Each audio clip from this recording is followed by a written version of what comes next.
What's up? It's Andy Grammer with Jag. Hi, this is Carly Rae Jepsen, and you're listening to Jag. Hey everybody, it's Joe Jonas hanging with Jag. This is Heather Knox with the hottest Jag I've ever seen. Ryan Seacrest with Jag. It's B.O.B. checking in with my homie Jag. So much swag with my homie Jag. It's the Jag Show podcast. Welcome in, I am John Jag Gay. My guest today needs no introduction in podcast circles, but I'll introduce him anyway. Rob Greenlee is the Vice President of Content and Partnerships at Libsyn and is chair of the Podcast Academy, which has come together over the last few months. We're going to spend a lot of time on that in a bit. Welcome, Rob. Thank you so much for being here. It's great to be here, John. Thanks for the invite. So first, let me ask you about the overall state of podcasting in general. Prior to the Podcast Academy and Libsyn, you were with Voxnest, Spreaker, Podcast One, so many more.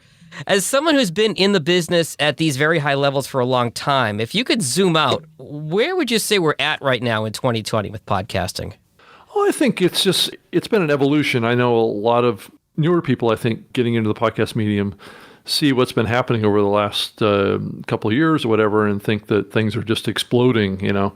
And to some degree, that's true. But if you look at the timeline of podcasting, what's been happening here more recently is a little bit unusual, but in some ways, it's a continuation of steady growth. So, you know, on the content side and on the listening side, we've been steadily growing 3 to 4% every year. Mm-hmm. And I think over the last couple of years, maybe it's clipped up, you know, a percentage or two. Mm-hmm. So it's just been steady growth. You know, the earlier days of the medium, I mean, a lot of what was going on in the podcasting space there wasn't a lot of volume of things going on. The amount of listeners were relatively small.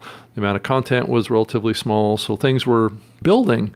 And I just saw this revolution that was coming to radio experiences with podcasting and, you know, shifting more to on-demand because we saw it in all the other mediums, right? Yeah. Movies, TV, music, all this stuff shifting to on-demand.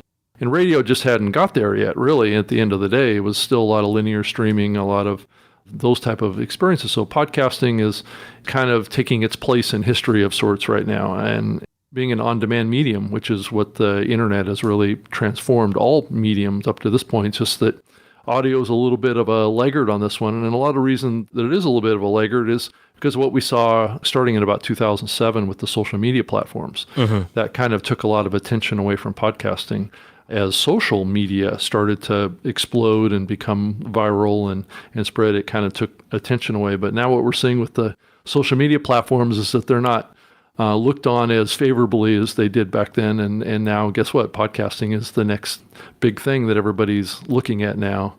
And it's really for good reason. It's a safe medium for advertisers. It's a safe medium for listeners.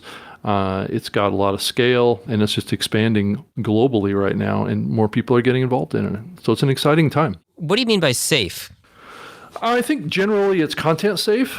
I don't think there's as much manipulation going on. I think that there's fairly accurate information in the podcasting space being shared. I mean, sure, there's different genres and different opinions that come into the podcasting space, but I don't believe that it's as what would use the term quite as toxic as the social media platforms have evolved into. I'm hoping that doesn't happen in podcasting, but it does seem like it's a more authentic medium. It's easier to verify and to see what's true and what's not in this medium. And I think we're also seeing a shift more over to podcasters doing a little more video because podcasting started supporting video as well. I mean, that's what they call video podcasting, which wasn't on YouTube because when it started, YouTube didn't exist. So a big part of podcasting was video in the early days. That's an interesting thing that you mentioned, Rob, because I think there's a lot of, not to say conflict, that's too strong of a word, but there's some discussion about video and YouTube for podcasting. There are the podcasting purists that say, oh, if it's a video, it's not a podcast. And why are you bothering to put your podcast on YouTube? It should be a pure audio medium. I've never been a fan of people just pasting their audio content with a static image onto YouTube and saying, now I have a video. But yeah, right. What is your sense for where video has a place in podcasting? Well, I think it's just like what we're doing here. I think this is a classic example of a video program that's really focused on creating quality audio. Mm-hmm. And I think that's the juxtaposition here. I think a lot of people produce video because that's their primary focus, right? They don't have these things in their face. They kind of get rid of them. Yeah. Right? So, but when you're focused on creating quality audio content, because that's your primary listenership is on the audio side, you get $400 microphones like these Shure SM7Bs that have terrific sound. A lot of radio broadcasters use these. You're seeing like Howard Stern type people using these type of microphones, and they become very popular because they have strong rear rejection. People are talking in front of big flat screen devices that can have audio bounce back. So there's reasons for these type of microphones in the podcasting space. But when you're doing video, it's probably not as sexy of a watching experience. Yeah. And it's not as cool maybe, but in some ways, when you're a medium that's the primary focus is audio, it's the right thing to do. I think lavaliers are okay, but you tend to have a little bit of not as best of quality of sound. I actually have a lavalier, and I'm debating whether or not I'm ever going to use it. I do as well. I want to come back to something you said a second ago about radio, because I was a radio DJ for 15 years before I got into podcasting. And you mentioned radio coming around doing some podcasting stuff. What's the difference between a radio station that copy pastes a morning show bit and says, hey, it's a podcast, versus those that are creating unique content for the podcasting audience? Well, I think it really cuts to the chase of what podcasting is really all about. It's a unique medium. It's not a redistribution of other forms of media. Its sweet spot is its own unique content creation. So that's what you're starting to see with a lot of these radio networks, is they're realizing that, because they're not aggregating big audiences by just repurposing their broadcast content, because it is a different medium, right? Radio tends to be a tune-in type of experience because people are listening in the car, and there's a lot of commercials. There's a lot, segments tend to be shorter, 8 to 10 minute segments, and then there's a commercial break. Which is now sometimes another 8 to 10 minutes. Well, yeah, and I was in radio and did the same thing. I had a nationally syndicated radio show for many years, and that's how I started in podcasting. But what I found is I needed to strip out some of those ads because it was just too much advertising too. So you have a little bit of a different culture between those two mediums too, and the content's different. The content on radio tends to be a little shorter. Podcasting tends to be longer. It's hard to make those things fit together seamlessly. So understood. So speaking of radio, we've seen a lot of folks get into the podcasting space. We've seen iHeart make huge strides, and NPR has been in it for a long time. CBS now Entercom with radio.com and all of these different things. Yep. And then you see these giants like Spotify coming in and Stitcher just being sold to SiriusXM. With all these big, ginormous media conglomerates involved, I think a lot of people are wondering, is there still room for the little guy, the independent podcaster? What's your take on that, Rob? That's the eternal question, right? I mean, whenever you see industries like this consolidate around media, that's the obvious next question, right? Is it becoming a big media business, right? And that has a history, and we've seen it play out in music and other forms of media, that the little guy does kind of get pushed out a little bit. And I think that's counterculture to podcasting and where it started, what the history of it is and what the culture of it is. And truly the reality of the medium right now is that about, I would say, half of the listener base, and this is recent research coming out of the Edison side of things around audience reach, is about half of the podcast audience out there is listening to independent podcasts versus coming out of bigger media. So bigger media is taking a bigger chunk. And when I do talk about bigger media, I'm talking about, like National Public Radio and those type of productions, right? iHeartRadio. There's others out there that are kind of in the similar type of bigger company type of podcast. Now, sometimes it's hard to slice and dice between what an indie is and what a big company network podcast is. So there's a lot of kind of gray area between this. But as far as audience reach, the independent side is still half or more than half of the listening audience is at least having a certain amount of independent podcasts as part of their podcast diet that they spend time with. So given that, we have to look at this medium as a balanced medium. There's big budgets in here and there's smaller budgets in here that are producing quality content too, that are reaching significant audience. And if I look at Libsyn, we host about 69,000 podcasts, at the full end of the spectrum, right? From the biggest shows in the world, which we currently host the Joe Rogan Experience podcast, which gets billions of downloads. I would not consider it to be, or at least its history, to be a big company podcast. It's been an independent podcast. Now, sure, it just did a deal with Spotify that maybe puts it in the realm of a big company podcast right. as you look to the future. So it's creating a lot of discussion around, how podcasters get paid for their time and effort. And, That's been a situation in radio for many years, is that most radio producers make some money from the content that they produce. Not everyone, but some radio content producers actually have to pay to be on the air, but Sure. that's a whole other separate discussion. But yeah, I think the industry is kind of evolving into all sorts of models here. With that in mind, this how do I make money podcasting? And I always tell a client that you're not going to make money out of the gate podcasting, worry about the content, use it as a marketing tool, et cetera, et cetera. Yeah. But do you have a sense for how these different avenues may or may not come together in the coming years, whether it's advertising revenue, whether it's sponsorship, whether it's donations? I feel like there are all these different streams of revenue for podcasters. Mm-hmm. Do you see one being more or less than another as we go forward? Well, I would say that the vast majority of podcasters and podcasts don't care about advertising. Right. So that's kind of set the stage based on that. There is a certain chunk of the podcast community that cares about advertising. There's a certain chunk that cares about donation models. And there's a certain part that really makes money from other things that they offer during their podcasts, which would be like masterminds or, educational things, selling books, selling trainings. There's a lot of business models involved, and then there's even the branded podcasts, which are done by companies like Trader Joe's or that are supporting their connections with their customer base around their brand and what that brand means to their customers and supporting those initiatives that they have at the company. And those drive a lot of value to the brand and to the company as well. And typically those shows won't make any money from revenue on advertising, but they may, who knows, over time, there may be opportunities for them to get donations to support the podcast, but maybe those customers feel like they're supporting the podcast by shopping at Trader Joe's. So sure. That's the spectrum that this medium has.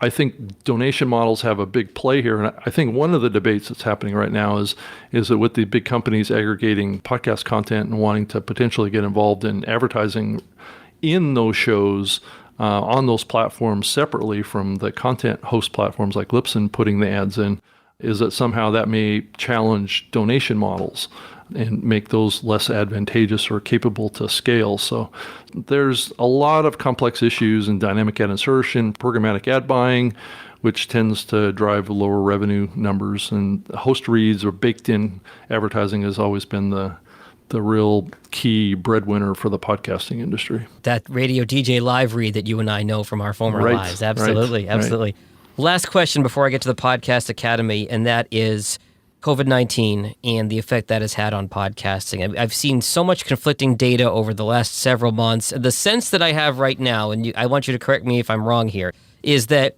it shifted listening to later in the day because people don't have a morning commute if they're working from home, and that desktop listening did go up a few ticks because people are listening, but not significant, but a little bit. Right. So tell me what your sense is for, and I know we're recording this on July 16th and things change by the day and by the week, but over the last 4 or 5 months, what your sense is for the effect, if any, that COVID has had on podcasting.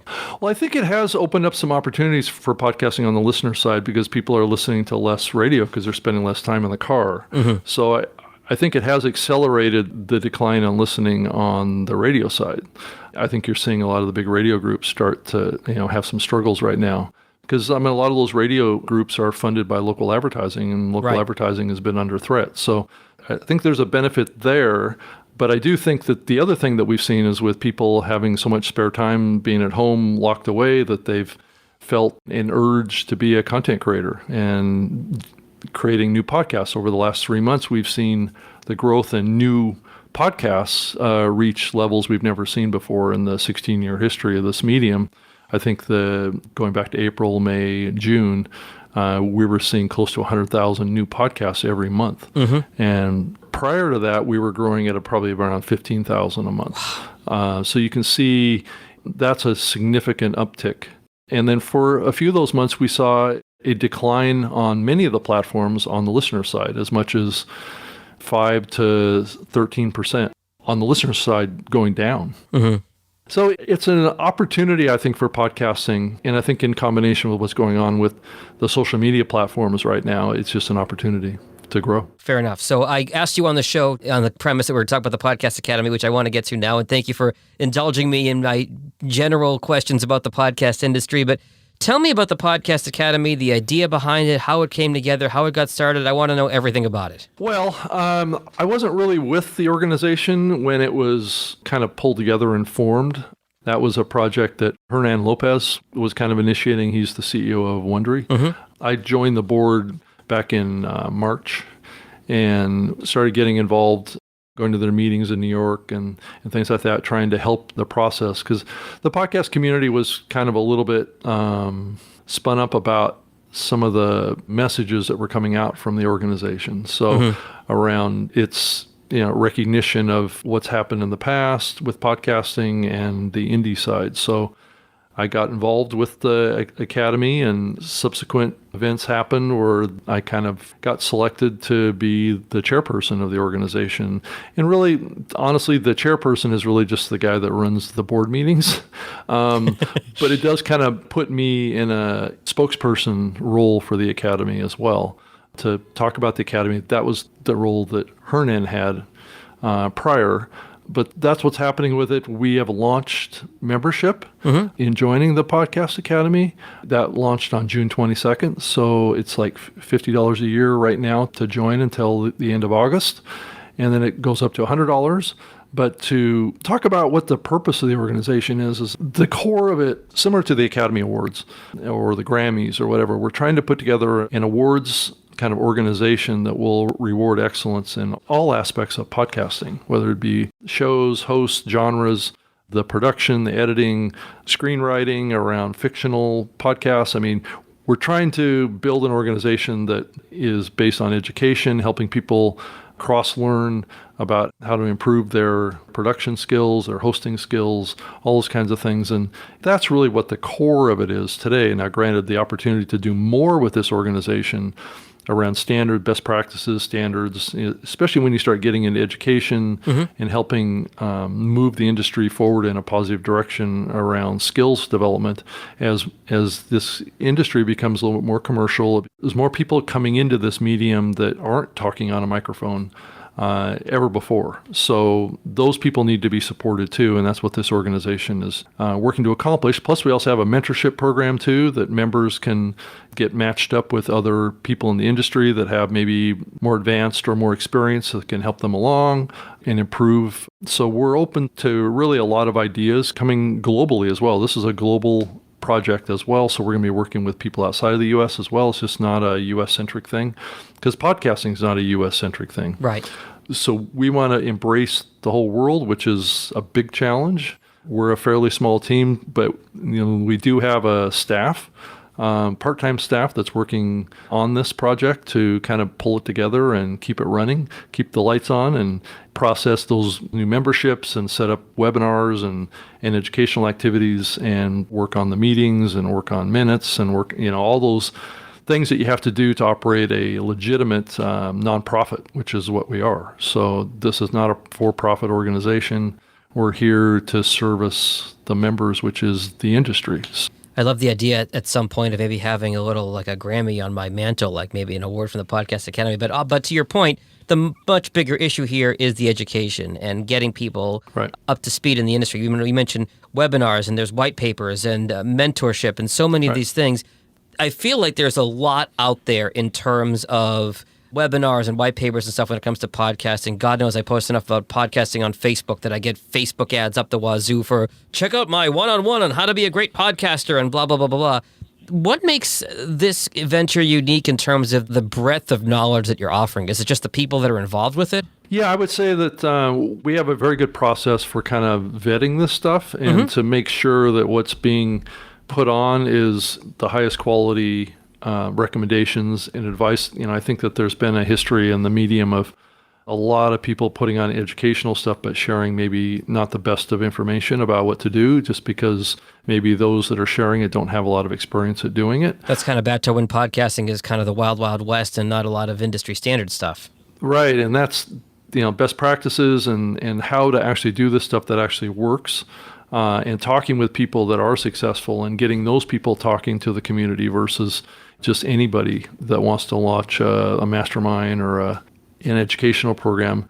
I mean, I think having people that have credibility and have experience and have a track record, I think is important in sharing. I know a lot of the podcast hosting platforms have been crying about this for many years. How many times, the advice that's out there is not good advice, and people in the industry have to go in and fix things or kind of correct the misperceptions. My sister's brother's cousin's boyfriend's roommate told me that this is what he does with his podcast, so this is the way I need to do it too. Right. And though there's a place for that, I don't want to discourage people from wanting to learn and wanting to develop their skills and then share it with others, because that really is the backbone of this industry, is leaders in the industry really kind of taking a leadership role, and I want to encourage that. And those are the kind of people that I want involved in the academy too, is those that have that experience and want to share it and have a passion for it and want to do it in a really, really helpful and authentic way. In the beginning, you had, as a requirement, asked for letters of recommendation, Yeah. but you've relaxed that requirement. What was the thought there? That requirement certainly wasn't something that I thought was a terrific idea by any stretch of the imagination. But that was a decision that came out of trying to look at how the Academy Awards or the Grammys work. And those type of organizations which have a different culture than this podcasting space has. And saying, well, it gets back to what I was just saying earlier about verifying that people that are joining the Academy are good quality people that have good skills and that has been vetted, right? And there's some basis to having them involved and them sharing that information. And I think that's really the key to that, is to build that type of trust in the organization, right? How important was it to you, Rob, to get the buy-in of folks like Stitcher and iHeart and Wondery and PRX as sponsors for the Podcast Academy? Did that help your cause? Well, it's not so much that they're sponsors. So I want to make this pretty clear, because it's an important thing for, I think, the community to really understand. Is Okay. This is a member organization. It's not an organization that's funded necessarily by corporations. So there are no membership-related sponsors of the organization per se. Now, I need to caveat that by saying that each of the board members has committed to contributing a certain amount of cash to the kitty to pay for the staff and to get it off the ground, right? Okay. So that doesn't make us, our companies, necessarily sponsors of it, though we are displaying logos on the page that make it look like this organization is legitimate from NPR and Stitcher and these other larger companies. But those are individual memberships. So I had to join like any other member. Okay. And I'm a volunteer, so I'm not getting paid to do any of this stuff for the Academy. But I'm just trying to lead and hopefully bring my many years of experience in this medium, understanding the culture, and to kind of help marshal this along and keep a balance between the influence that bigger companies can have over industries with the independent creators. And I mean, it's a difficult balance, because as you do need money to build something like this, you can't just build it out of thin air and a lot of wishful thinking and volunteers necessarily, because people are busy and people don't have a lot of time to volunteer. I mean, even the board of governors doesn't spend a lot of time on this. It's more of an advisory group, though I spend a lot more time on it just because I'm trying to somewhat manage the staff to some degree about what's going on in the organization and foster communications across the organization. But it's definitely not a corporate deal, but there will be opportunities at some of the Academy's events in the future for companies to sponsor those events, but they're not sponsoring the organization. Got it. So as we start to wind down here, Rob, so I am a podcast editor and producer. I create branded podcasts for companies here in Detroit, and I also, of course, host my own podcast here about podcasting. And I've got a $50 bill in my hand that I'm thinking, you know what, I'm thinking about this Podcast Academy, and I run into you in an elevator. Give me your elevator pitch for it. Well, I would just join it because we need to bring this industry together. I mean, I think that there are some examples of that happening to some degree, like the big conferences like PodFest or Podcast Movement. The She Podcasts group has been able to pull together large segments of the podcasting medium together to talk to each other and have some level of collaboration. But I don't believe that there's been any organization that's really been successfully launched that aggregated the whole industry together across all of its various groups that exist on a global scale. And that's the big reason, is we all need to band together, and because there may be choices that we all need to make about our content in the future. Mm-hmm. And that is going to require us to have pathways of communication and be involved in these decisions, being able to vote on things that the industry wants to put forth, whether it's changes to the RSS spec or advertising method changes. And then the awards. I mean, how do we reward excellence? I mean, I'm looking at trying to bring in as many elements from the past as well as we look to the future, like the Hall of Fame and the like maybe a listener-centric awards, right? So listeners can get in and vote for their favorite podcast, not just the Academy members. So there's a bunch of things that can come out of this. Now, what an individual podcaster gets out of being a part of it would be access to educational programs that they can really trust and rely on, and a mentorship program. And it's really up to the members to tell us what they want beyond that, right? Because we're starting out fairly simple, but it's kind of up to the members to drive this. And in about a year and a half or so, there's going to be a new board of governors. Mm-hmm. And the member community is going to vote that in. Beyond my term here, there's going to be a whole new set of people that can take a leadership position in this and shape this the way that they would like to shape it. I've got to imagine from your early days in the beginning of podcasting, Rob, where it was kind of the wild, wild west and everybody was off doing their own thing. And now you're looking at this great opportunity to bring everybody together and get some uniformity to it and the strength in numbers kind of thing. That's got to be quite rewarding to look at where the industry was and where it is now. I mean, in the early days of this, back when I started podcasting in 2004, I mean, it was just a small group of folks that were really kind of technologists, really, is who started this. I mean, if you look at Adam Curry, sure, he was a VJ on the MTV platform back in the 80s, but he's really a geek. I mean, if you really sum Adam down. So that's where this came from. It was basically a group of geeks like myself. I did a radio show called the Web Talk World Radio Show, and it was about the growth of the internet and the web back in the early days, starting in 1999.